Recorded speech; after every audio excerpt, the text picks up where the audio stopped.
Abra sua Bíblia em 1 Reis, capítulo 17, a partir do versículo 1. 1 Reis, capítulo 17. A palavra de Deus diz: Então Elias, o tisbita, dos moradores de Gileade, disse a Acabe: Vive o Senhor Deus de Israel, perante cuja face estou, que nestes anos nem orvalho, nem chuva haverá, senão segundo a minha palavra. Depois veio a ele a palavra do Senhor, dizendo: Vai-te daqui, e vira-te para o oriente, e esconde-te junto ao ribeiro de Querite, que está diante do Jordão. E há de ser que beberás do ribeiro, e eu tenho ordenado aos corvos que ali te sustentem. Foi, pois, e fez conforme a palavra do Senhor, porque foi e habitou junto ao ribeiro de Querite, que está diante do Jordão. E os corvos lhe traziam pão e carne pela manhã, como também pão e carne à noite, e bebia do ribeiro. E o versículo 7 diz: E sucedeu que, passados dias, o ribeiro se secou, porque não tinha havido chuva na terra. Amém? Mais uma vez agradeço, Deus o abençoe, podeis assentar. Este texto marca um ponto muito importante deste personagem chamado Elias. Até então na Bíblia não se falava deste homem, ninguém havia ouvido falar, ninguém sabe de onde ele apareceu, ninguém sabe quem foi pai, mãe, se ele foi casado, se ele era solteiro, se ele teve filhos, ninguém sabe nada disso. E de repente esse homem aparece na palavra de Deus, herói da fé, um grande homem usado por Deus de tal forma que foi comparado, quando Jesus apareceu: será que é Elias que está aqui de volta entre nós? Esse homem desconhecido, ninguém sabe se ele estudou, como estudou, se porventura ele frequentou alguma escola. Mas a Bíblia nos mostra um homem que aparece de repente, mas que se coloca na mão de Deus. E quando nós nos colocamos na mão de Deus, não interessa quem você é, quem é teu pai, quem é tua mãe, de onde você veio, se você tem estudo, se você não tem, a cor da sua pele. Quando você se coloca na mão de Deus, coisas grandes acontecem. E assim como Elias, que apareceu como um homem, foi chamado homem de Deus. E esse homem aparece de repente e nos dá um exemplo muito grande. E o texto que nós lemos mostra Elias proferindo através da ordem do Senhor um julgamento. Havia um rei muito malvado, muito maldoso, e esse rei havia trazido outros deuses para o meio do povo. E no meio daquela situação tão ruim, no meio daquela situação tão difícil, Deus chama Elias, que até então era homem, desconhecido, assim como eu e você. E Deus comissiona esse homem. E ele chega e fala: Acabe, não vai mais chover, senão segundo a minha palavra. Deixa eu te falar algo, meu irmão. Às vezes você lê a palavra de Deus e não entende algumas coisas. Quando eu adentrei ao templo, havia uma imagem aqui de Jerusalém. E naquela região, caso você não saiba, não é como no nosso estado, onde você olha, está tudo verdinho. Em que pese temos passado a maior crise hídrica da história do Paraná nos últimos 2 anos, sempre há verde em tudo quanto é lugar. Mas na terra prometida, lá em Israel, não é tão comum não. E faltar período de chuva, tem o período de chuva, assim como nós temos inverno e verão. Lá inverno é chuva, verão falta de chuva. Elias chega e fala assim: olha, vai faltar chuva, é normal, não tem problema. Mas dá uma diferença grande quando ele fala assim: não vai ter chuva, senão segundo a minha palavra.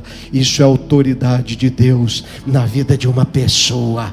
Eu louvo a Deus, porque não importa quem nós sejamos, quando a graça do Senhor habita em nossos corações, quando somos ungidos pelo Espírito Santo, a nossa vida coaduna com aquilo que Deus tem preparado para as nossas vidas. Tudo aquilo que nós proferirmos, Deus confirmará lá no céu.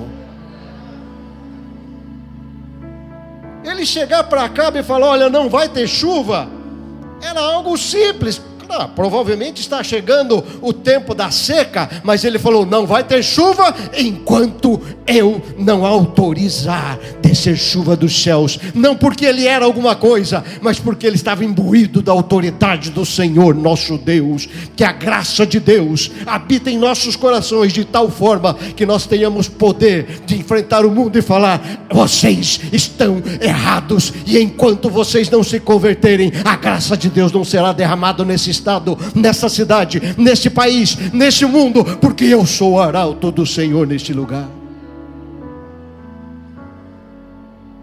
Eu esses dias estava conversando com alguns irmãos e eu falei sobre a minha tristeza com relação à igreja nos últimos tempos. E o irmão chegou para mim e falou: pastor, que coisa maravilhosa, como a igreja cresceu no país, como a igreja está grande. E eu olhei para ele e falei: pastor, como isso me entristece. E eu falei para ele: nós crescemos, mas esquecemos que temos autoridade de Deus que proclamar contra o pecado. Nós crescemos, mas a nossa palavra é para agradar os homens e não para agradar a Deus. Nós somos um grande número, mas fazemos de tudo para aparecer, para se mostrar como, não como servo de Deus, mas simplesmente: eu sou grande, eu sou um poderoso, eu estou no meio de um grande povo. Deus quer, mesmo que seja uma única pessoa, mas que tenha autoridade para falar: Deus vive, Ele continua comandando, Ele é o governador de céus e terra, e não há nada que passe que Ele não saiba, e não veja e não ouça. É interessante, porque Elias de repente foi comissionado pelo Senhor. Eu não sei como, se foi um anjo que revelou, se foi um sonho. Eu só sei que ele foi comissionado por Deus. E Deus chama esse homem para dar um alerta ao rei. Se fosse eu,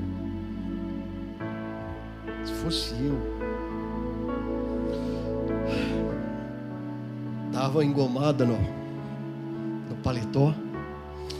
Agora eu vou estar do lado do rei. Deus me deu autoridade para eu falar com o rei. E é isso que nós temos feito. É tão comum pessoas subirem no púlpito e dando testemunho: eu evangelizei o juiz, eu evangelizei o prefeito, eu evangelizei o governador. Deus não se interessa por cargo, título, posição. Ele interessa por vidas. Não interessa, fale a palavra de Deus para quem quer que seja. Nós buscamos reconhecimento em tudo aquilo que nós fazemos. Quando eu prego, eu quero aparecer. Quando eu canto, eu quero aparecer. Quando eu faço isso, eu quero que o meu nome apareça e seja demonstrado. Preciso de uma fotografia minha aparecendo no cartaz da confraternização da mocidade. Ei, meu irmão, há momentos que Deus vai chegar para você e falar: você é o comissionado por mim, mas eu quero que você suma, que você desapareça, porque eu tenho coisas para tratar com você.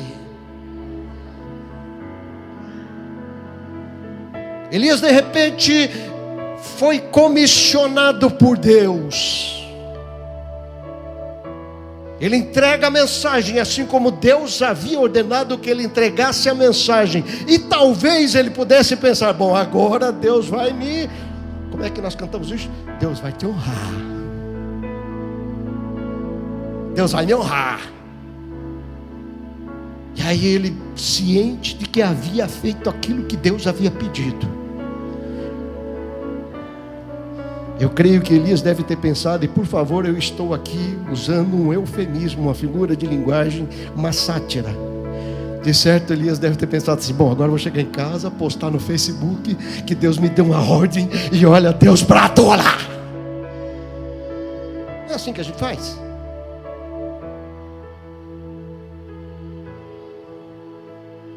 Senhor, eu entreguei a mensagem. A tua palavra foi colocada na minha boca. E assim como tu mandaste, eu fiz. E agora, meu Pai? Vou postar nas redes sociais, vou publicar no jornal. E aí Deus fala para ele: vaza, se esconde, some. Mas Senhor, sou eu sou profeta de Deus. Some. A minha ordem para ti, Elias, nesse momento: desapareça.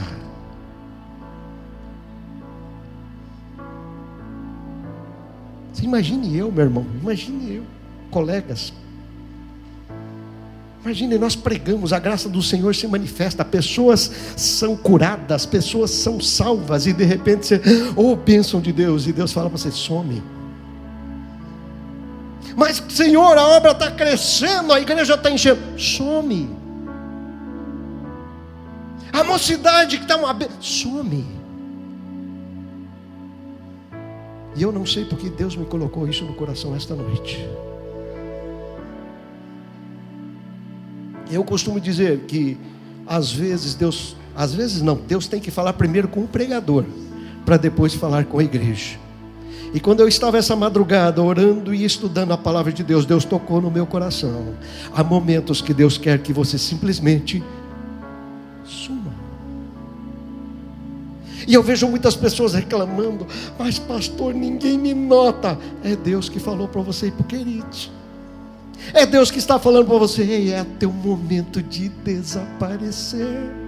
É o teu momento de sumir. É o teu momento de você não estar mais em evidência. É o teu momento que você... E nós reclamamos: ninguém olhou para mim, ninguém me apresentou, ninguém me chamou, ninguém me viu, ninguém me chama, ninguém olha para mim, ninguém nem imagina que eu estou aqui. Em nome de Jesus, entenda que às vezes Deus quer que nós simplesmente fiquemos quietos, esperando a ordem celestial para as nossas vidas. Mas eu quero tanto.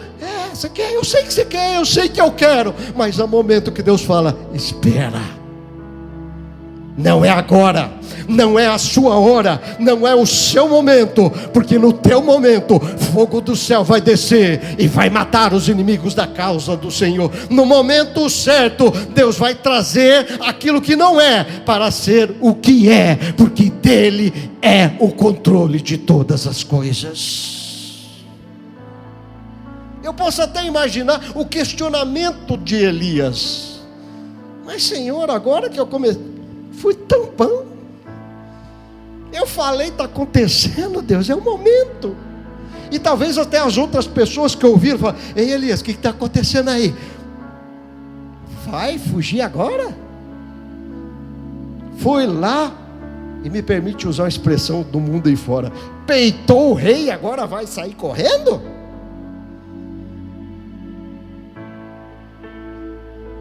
Quantas vezes nós não falamos isso das pessoas?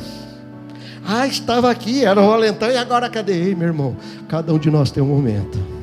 Tem momento que Deus vai falar para você: levanta e faça. E tem momento que Deus vai falar: espere a teu momento, espere a tua hora. Pastor, isso é ruim. Não, é simplesmente a vontade de Deus, o plano de Deus, o jeito de Deus. E Ele não falha, porque na hora certa, no momento certo, do jeito certo, Ele vai fazer acontecer. E a Bíblia diz que o Senhor falou para ele: vai para o Querite.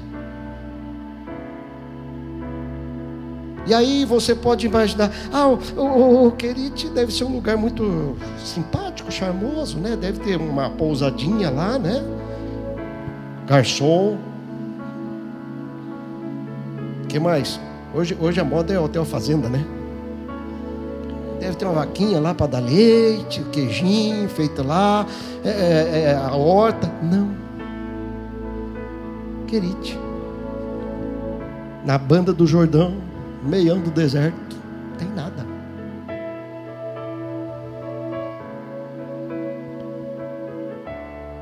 Irmão, quando a gente chega na igreja e vê alguém aqui no púlpito, e muita gente fala, eu queria tanto estar ali. Mas quando Deus fala, vai para o deserto, vai lá no Querite, quem é que vai estar lá? Ninguém, é você. E Deus nos coloca no Querite. É uma doença que te coloca no Querite. É um problema familiar, é um problema conjugal, é uma situação difícil, é um desemprego, e você cheio de vontade de fazer a obra do Senhor, e o Senhor fala, vai para o Querite. Mas eu queria tanto cantar, eu queria tanto evangelizar. Não estou dizendo que você não deve fazer, é nossa obrigação evangelizar, porque tem muita gente que mente, dizendo, irmãos, cuidado, missão está no coração de Deus. Não, missão é uma ordenança. Jesus falou, ide e pregai o evangelho. Mas para nós, individualmente falando, não como igreja, porque o ide é para toda a igreja. Às vezes Deus quer um tratamento com Enéas. Fala, Enéas, é o momento de você parar, pare um pouquinho, eu preciso que você pare. Mas eu quero, para, porque isso mexe com os nossos brios. Eu sou um homem de Deus, eu quero fazer. Meu irmão, há momentos que mesmo você estando cheio do Espírito Santo, Deus quer que você pare, porque Ele tem um contato mais íntimo consigo. Deus vai tirar Elias, coloca lá naquele cantinho. E a palavra querite quer dizer cortar, aparar. Sabe o que Deus queria fazer? Querite era o homem de Deus. Amém? Você crê nisso? Querite tinha, Elias tinha a unção do Espírito Santo de Deus? Tinha.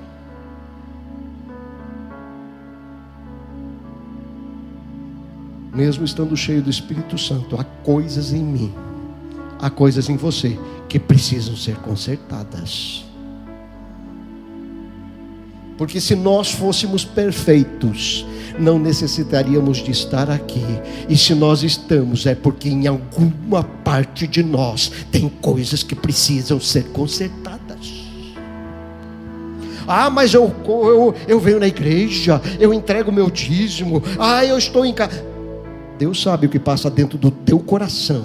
Na tua cabeça 10.000 pensamentos passam por dia. E quantos às vezes vão contra aquilo que Deus quer para a sua vida, para a nossa vida?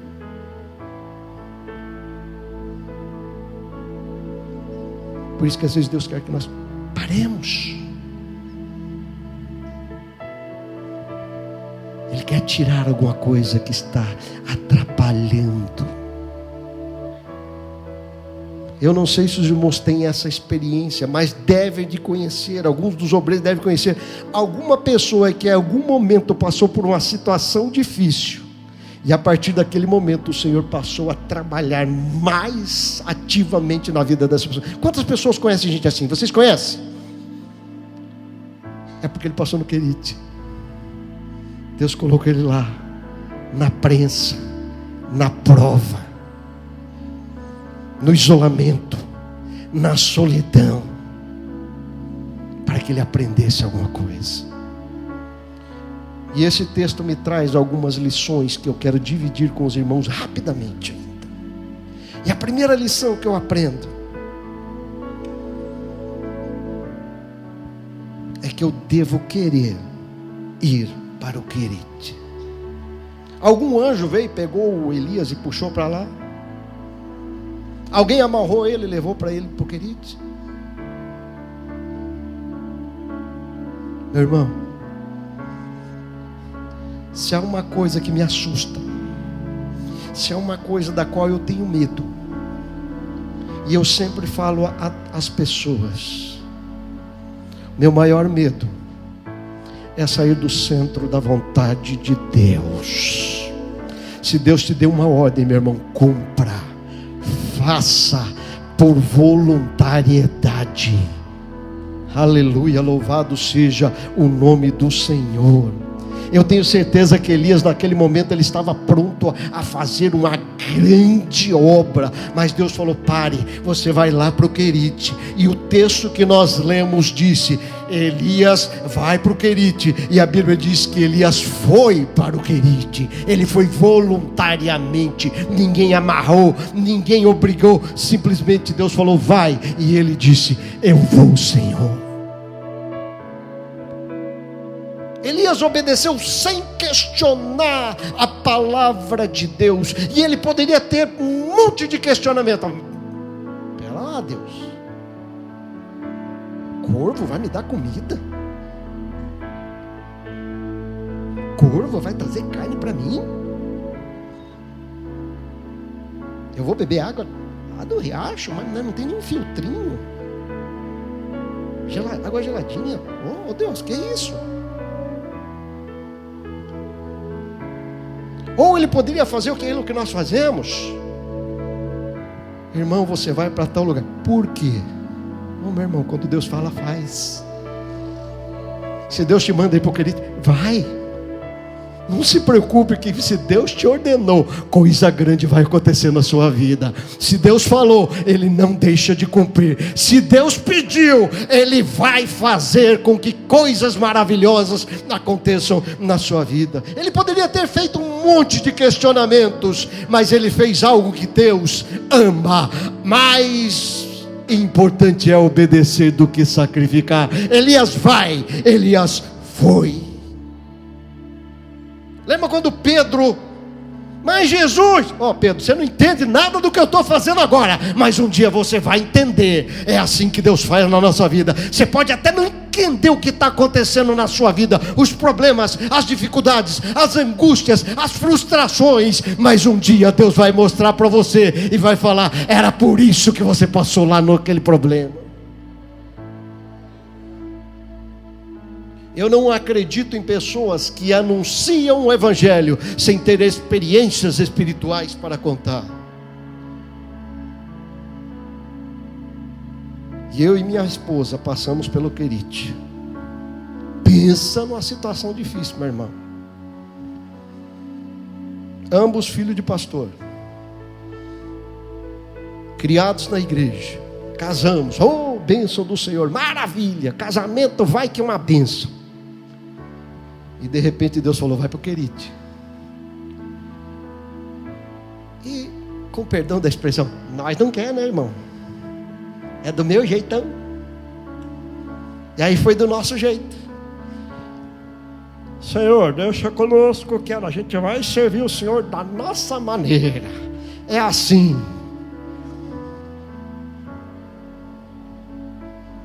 E lá foi nós. Deus falou: vai para o Querite. Não, é do nosso jeito, Senhor. Nós vamos para aqui, porque aqui é melhor. Aqui nós vamos fazer coisa. Nós vamos ajudar a igreja aqui. Vai ser uma bênção. E vai. E foi bom? Foi, no começo. A gente teimando, Deus chamou a gente para um negócio, a gente querendo para outro. Deus chamava para cá, nós íamos para lá. E vai. Daqui a pouco começou uma crise no nosso casamento. Meu irmão, chegou um dia que eu não suportava ver a Japinha em casa. Se eu pudesse pendurar ela no teto. E ela, a recíproca verdadeira. E eu começo a questionar: Senhor, mas pera lá, nós fizemos conforme a tua vontade, a gente casou, estamos aqui, e vai. E a situação piorando. E o nosso casamento em crise. E eu não vou me delongar porque o tempo não nos permite. Chega um dia que nós falamos: vamos chamar o advogado, contratamos o advogado. O senhor vai fazer o nosso divórcio. Mas não dá mais.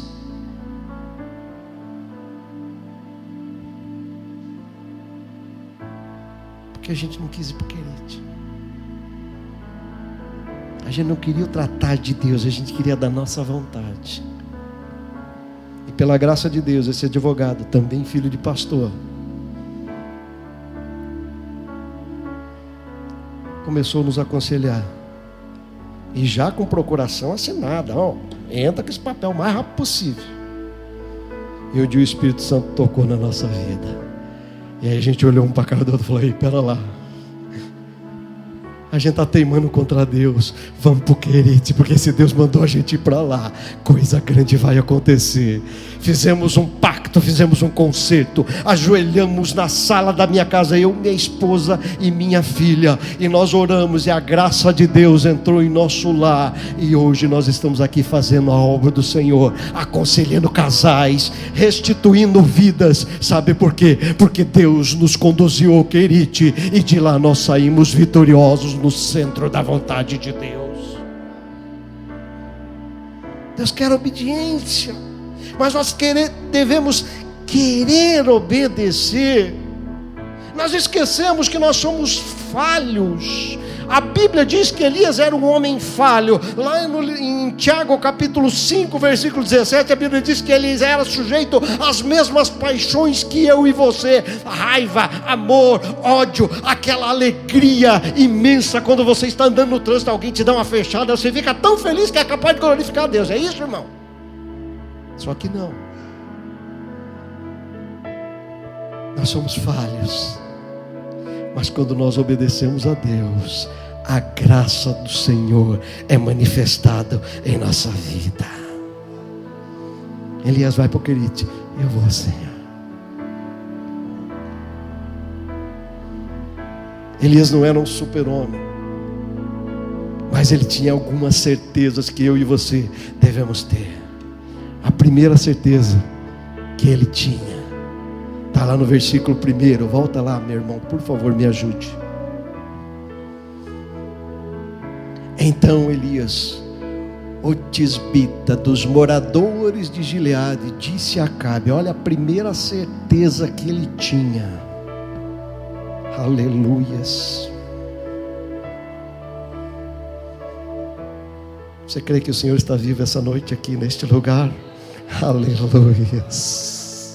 Sabe, ele não chegou, falou num monte de coisa, contando história da carochinha. Ele falou: vive o Senhor Deus de Israel, louvado seja o nome do nosso Senhor e Salvador Jesus Cristo. Ele vive, Ele está aqui. E ele estava perante um rei que adorava um ídolo, e ele, na presença desse rei, ele quis dizer: você pode até adorar um Deus de barro, mas eu sirvo a um Deus que está vivo lá nos céus e cuida de todos nós. Ele disse que haveria uma chuva, uma falta de chuva, mas ele tinha certeza de que quem o havia comissionado tinha autoridade, poder, e estava vivo, como vivo está e vivo sempre será, porque o meu Deus não está morto. E é interessante que ele tem uma segunda declaração: vive o Senhor Deus de Israel.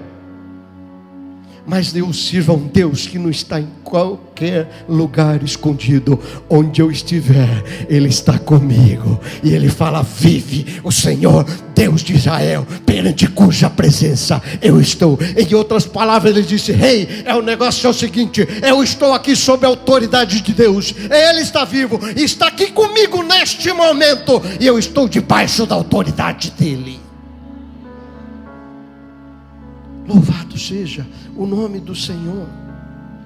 Mostrou soberania de Deus. Ei, meu irmão, não importa o que querem fazer com você, para você, Deus é soberano. Não importa se alguém quer te perseguir, não importa se alguém quer te matar espiritualmente, não importa se alguém quer te matar familiarmente. O que eu te falo é: Deus continua no controle, Ele é soberano e Ele tem autoridade.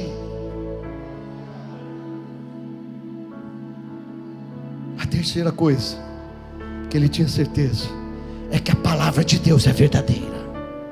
Ah, meu irmão, passarão os céus e a terra, mas as minhas palavras. Eu costumo dizer em Ponta Grossa, não sei se alguém já ouviu: irmão, se eu não te decepcionei ainda, Preste atenção. Se eu não te decepcionei ainda, é porque não deu tempo. Eu sou homem. Se você beliscar aqui, dói. Eu posso fraquejar, eu posso falhar, mas aquilo que Deus fala, Ele cumpre. A palavra de Deus é fiel, é verdadeira, é viva. E o que eu amo nesta frase é que Ele diz assim: nem orvalho, nem chuva haverá, senão segundo a minha. Ele estava fiado na palavra dele, Elias. Elias vivia de tal forma, na presença de Deus, que ele entendia, ele conhecia a palavra de tal forma, que aquilo que ele falava era verdadeiramente a palavra de Deus.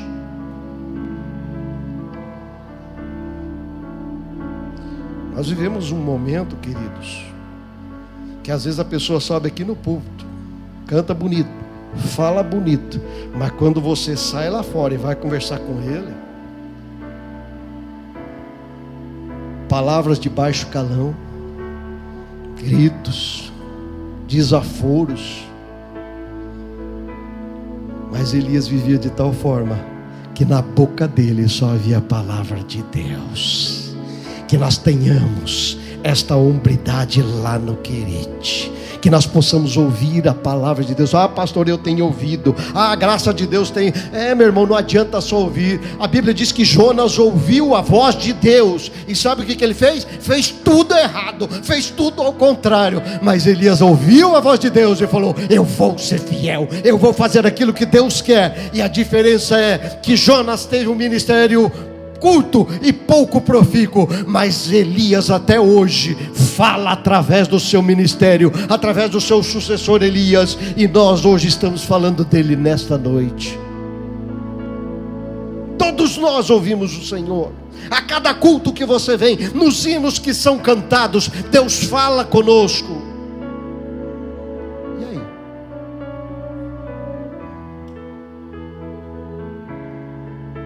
Será que nós estamos obedecendo? E mais uma vez, a gente faz qualquer coisa para aparecer, a gente faz qualquer coisa para que nós tenhamos evidência, mas não queremos obedecer à voz de Deus. Se Deus te falar para você fazer algo, faça, independentemente do que seja. Há momentos que Deus vai falar para você: pare, mas tem momento que Ele vai falar: levanta e anda. Vai haver momento que Ele vai falar: levante e fale. Vai haver momento que Ele vai falar: levante e expulse demônios. Levante e ore para a cura dos enfermos. Mas vamos à frente, que aquele relógio ali não para, né? Vai rapidinho o negócio ali. Segunda lição que eu aprendo no texto que nós lemos, versículo 4. E há de ser que beberás do ribeiro, e eu tenho ordenado aos corvos que ali te sustentem. Quando você está na direção de Deus, em momento nenhum vai faltar provisão na sua vida. É um texto assustador, meu irmão. É um texto assustador, porque hoje as pessoas só querem fazer a obra de Deus se ver alguma recompensa, se tiver alguma aparência, se tiver alguma divulgação. Ei, meu irmão, se você está no centro da vontade de Deus, nada vai te faltar, Ele vai te suster. E o que me assusta neste texto, você que é estudioso da palavra de Deus, a Bíblia tinha uma qualificação para esse animalzinho chamado corvo. E muita gente aqui, não sei se todo mundo conhece corvo. Alguém conhece corvo aqui? Aquele passarinho preto, tem, não sei se canta aquele negócio, é um negócio meio esquisito. Ao longo da história da humanidade, porque esse bichinho tem tudo quanto é continente, o tal do corvo. E ao longo da história da humanidade, tanto no Oriente quanto no Ocidente, o corvo é considerado um arauto de infortúnio, de tragédia, de morte. E eu lembro-me quando eu era bem menino, que havia uma vizinha nossa que ela falava: não deixa corvo cantar em cima da casa, porque senão alguém vai morrer. Na tradição hebraica não era diferente não. Quando você lê lá em Levítico capítulo 11, versículo 13 a 19, você vai ver que o corvo era um animal considerado impuro, conforme a lei.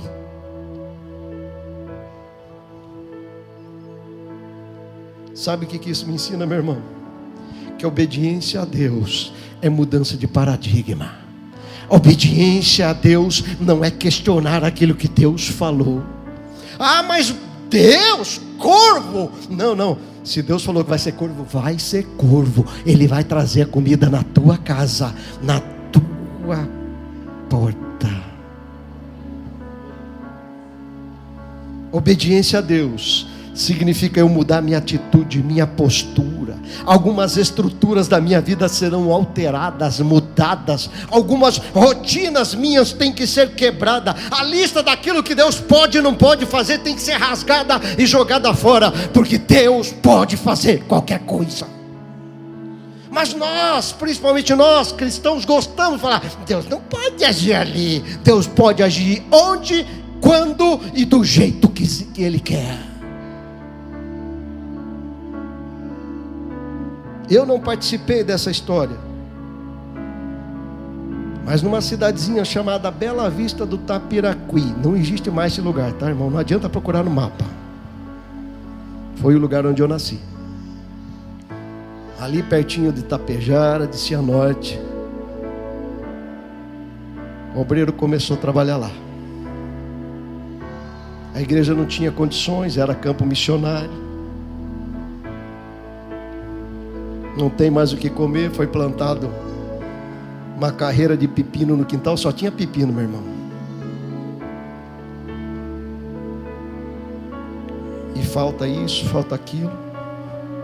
E de repente Deus mandou um corvo.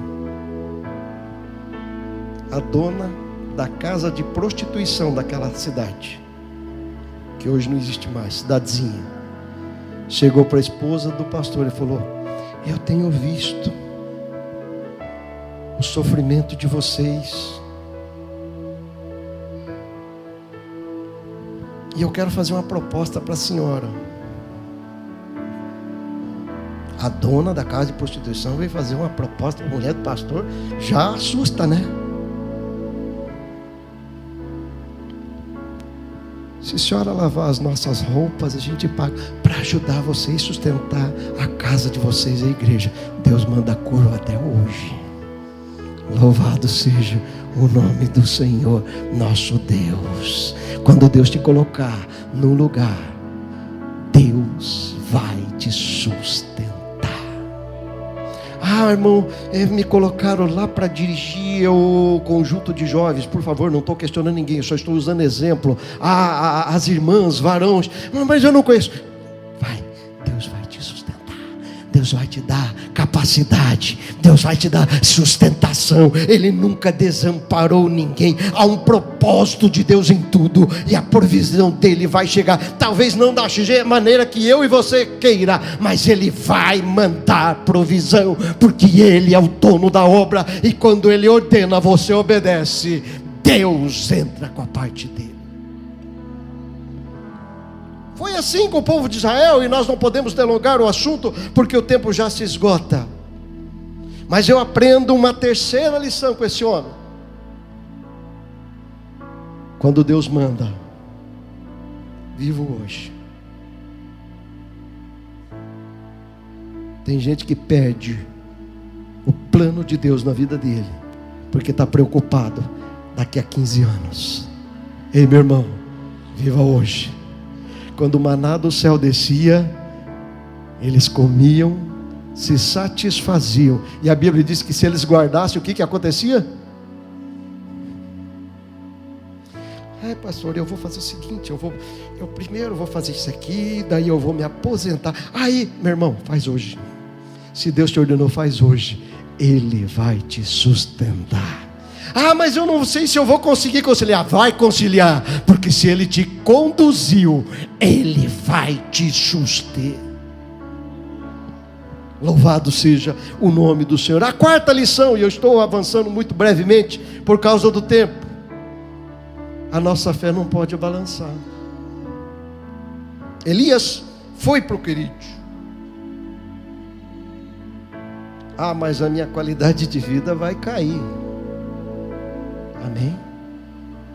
Eu tenho fé que o Senhor continua me conduzindo.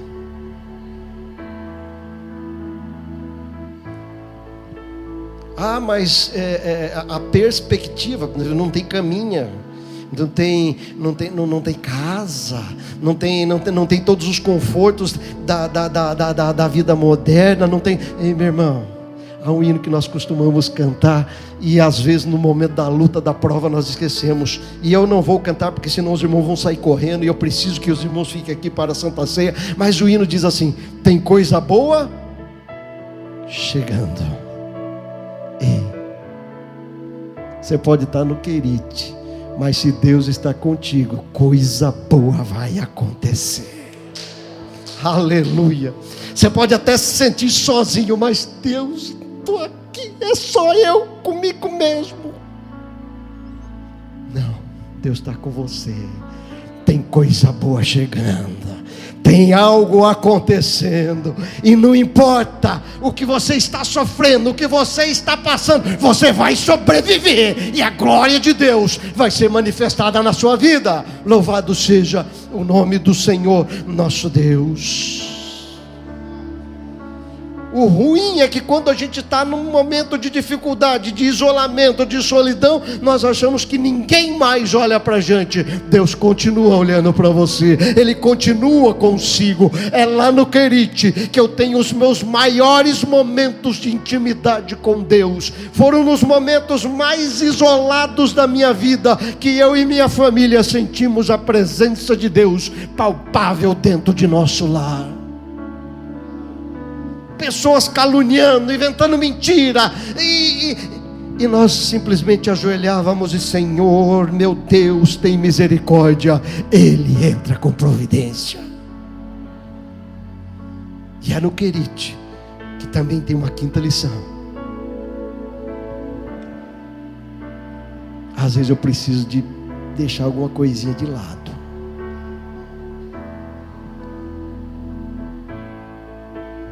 É no Querite que Deus corta um monte de coisa da gente. E aqui eu quero dar um pouco de testemunho da minha vida.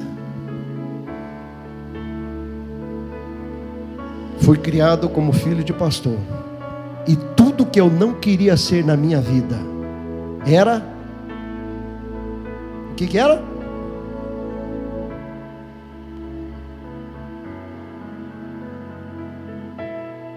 E o problema não é só comigo, não. A minha esposa teve um retiro de jovens em Curitiba. E um dia pediram lá: olha, hoje nós vamos fazer uma oração especial. E aí vocês coloquem aquilo que vocês não querem, ou o que querem que os vossos maridos no futuro tenham. E a minha esposa colocou assim: que meu marido não seja pastor. Nós nem namorávamos ainda.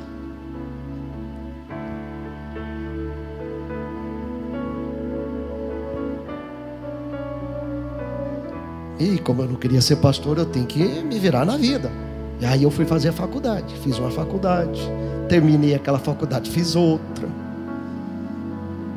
Concluí aquela faculdade, comecei a fazer outra. Minha esposa a mesma coisa, fez uma, depois fez outra. Não, pastor, comigo não. E meu irmão, eu era tão chato. E eu tinha uma memória que eu estudava, eu ia para a faculdade, frequentava a aula, não anotava nada. Assistia a aula, terminava a aula, 10, gabaritava a prova. Aí no primeiro bimestre, 10 em tudo, o professor disse: cara, tá me enrolando, tá colando. Aí na hora da prova o professor ficava assim, na minha carteira. E eu gabaritava.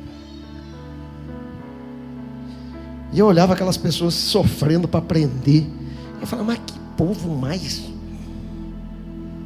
É tão fácil aprender, é tão fácil estudar. É tão fácil guardar as coisas da cabeça.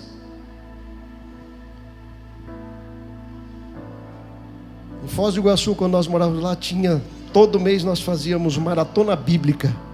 E chegou um momento que proibiram 2 pessoas de participar da maratona bíblica. Eu e o pastor Ed Spolini. Não, é só vocês que respondem. Então nós fomos proibidos de participar da maratona bíblica de jovens. Por quê? Porque a gente respondia tudo, sabia tudo. Tá bom. Deus me levou para o querido para me cortar um monte de coisa. Este que vos fala, de repente sofre um AVC.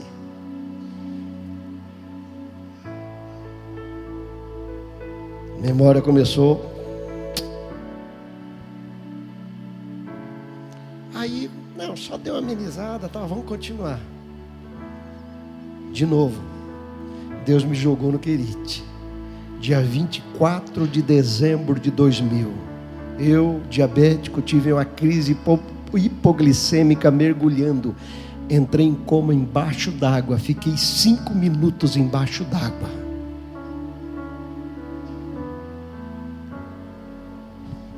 Quando me tiraram, 5 minutos embaixo d'água, meu irmão, o que é? Morte. Morte cerebral. Os médicos chamam minha esposa e falam: olha, o negócio é o seguinte, talvez ele nunca mais acorde, fica aí do jeito que ele está, aí um bicho respirando por aparelho. E eu fiquei no hospital, respirando por aparelho.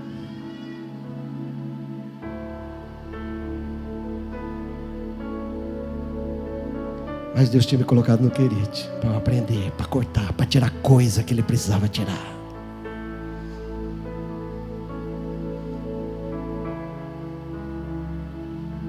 Dez dias depois eu acordo, saio do coma.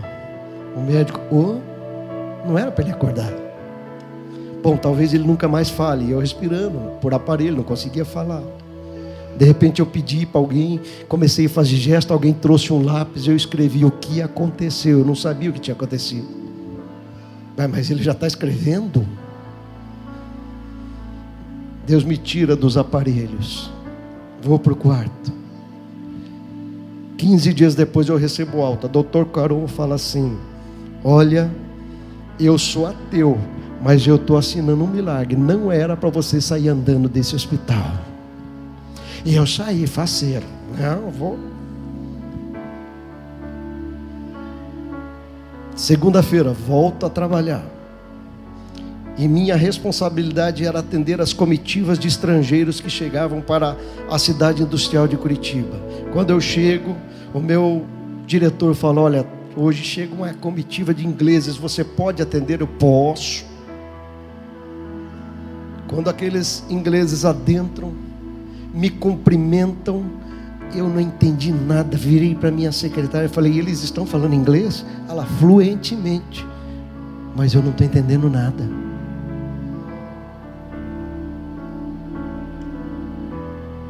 Continuaram conversando e eu não entendia nada. Peguei o documento em inglês, não consegui entender nada. Desesperado, pedi licença, saí da sala. E até hoje eu nunca mais voltei a falar inglês. Deus estava tirando aquilo que me impedia de fazer a obra de Deus. Há momentos em que Deus tira coisas que nos impedem de estar no centro da vontade do Senhor nosso Deus. Pensa no meu desespero, na minha angústia, e mesmo assim continuei teimando até o dia que o Senhor nos conduziu e chegamos no momento que nós hoje estamos fazendo a obra do Senhor, e o lugar que eu quero estar é no centro da vontade de Deus, não importa onde quer que seja. Deus está te lapidando. Se Deus te coloca lá é porque Ele quer tirar alguma coisa, Ele quer consertar alguma coisa, Ele quer redirecionar. E para finalizar, a sexta lição que eu aprendo é que Deus está no controle. Aleluia. Deus falou: Elias, vai para o Querite. Vai. Ele foi. O corvo trazia comidinha todo dia vinha pão, vinha carne, e ele comia, ele bebia.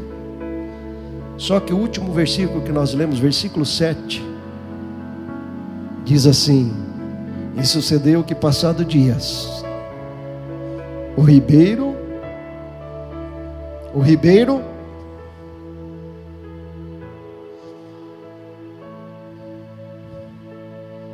mesmo no centro da vontade de Deus, às vezes as coisas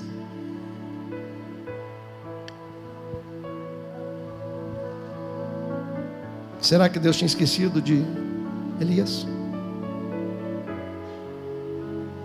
Deixa eu te falar algo, meu irmão. Por mais que nós estejamos no centro da vontade de Deus, não nos coloca em posição de imunidade contra problemas, dificuldades, doenças, angústias e frustrações.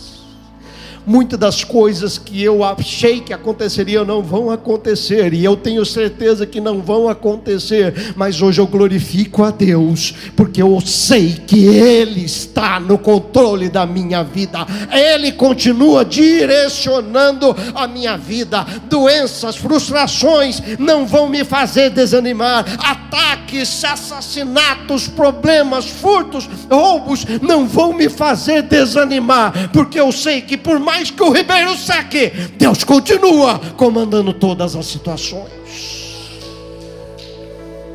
Quando nós enfrentamos problemas difíceis, sabe o que a gente faz? Por quê?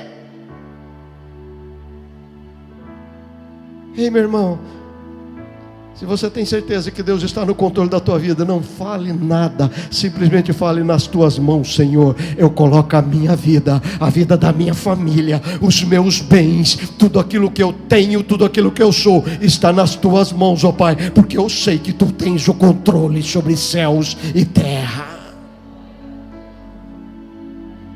Nós temos que aprender a confiar, entender no amor e na soberania de Deus. E Satanás tem agido na nossa vida de uma forma.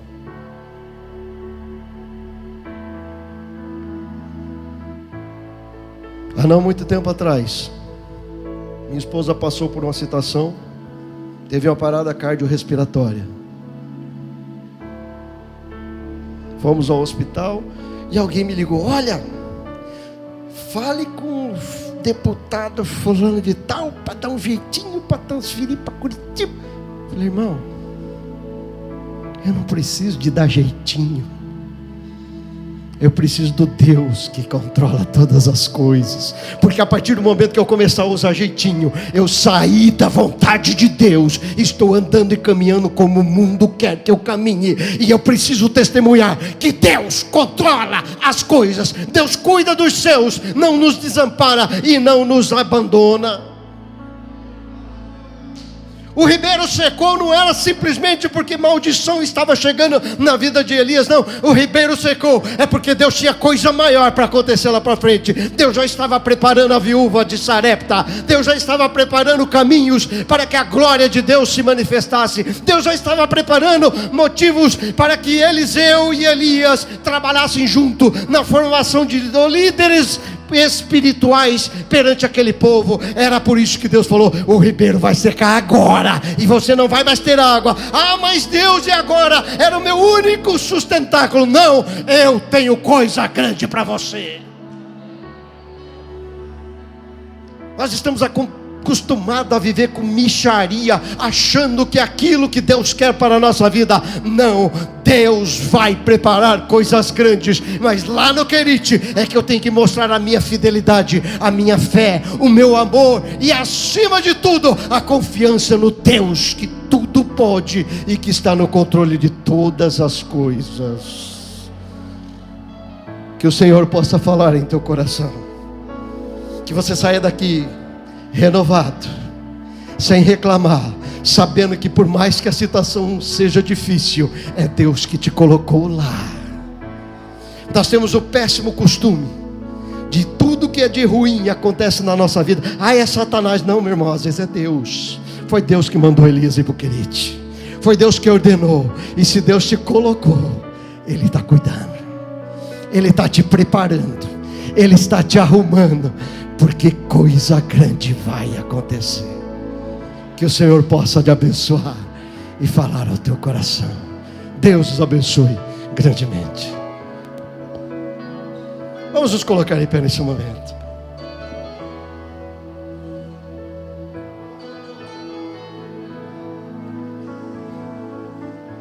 Meu querido irmão, eu não sei como é que você entrou aqui. Essa palavra falou ao meu coração. Essa madrugada eu estava chorando aos pés do Senhor, lendo esse texto, e o Senhor me conduzindo nesse capítulo, nesses versículos tão gostosos. Mas eu sei que Deus falou com pessoas aqui. E se você deseja a oração, no exercício de fé, eu quero te chamar aqui à frente. Me permite, pastores, aqui. Vem aqui à frente. Ah, pastor, eu não sei. Não interessa, se Deus te mandar para Querite, vai. Se Deus te manda é porque tem coisa grande para você. Louvado seja o nome do Senhor. Às vezes as frustrações da vida, as decepções fazem com que nós queiramos desistir da caminhada, querer desanimar. Mas Deus essa noite está falando aqui: eu mandei, eu acompanho, eu mandei, eu dou provisão, eu mandei, eu vou dar direção. Você não vai ficar desesperado, não vai ficar desanimado, porque Ele continua no controle de todas as coisas. E eu quero orar nessa noite. Levante a sua mão bem alto. Pai querido, Pai amado, ministramos a Tua palavra, ó Pai, como Tu falaste aos nossos corações. Eu quero ministrar sobre essas vidas que estão aqui esta noite, ó Pai.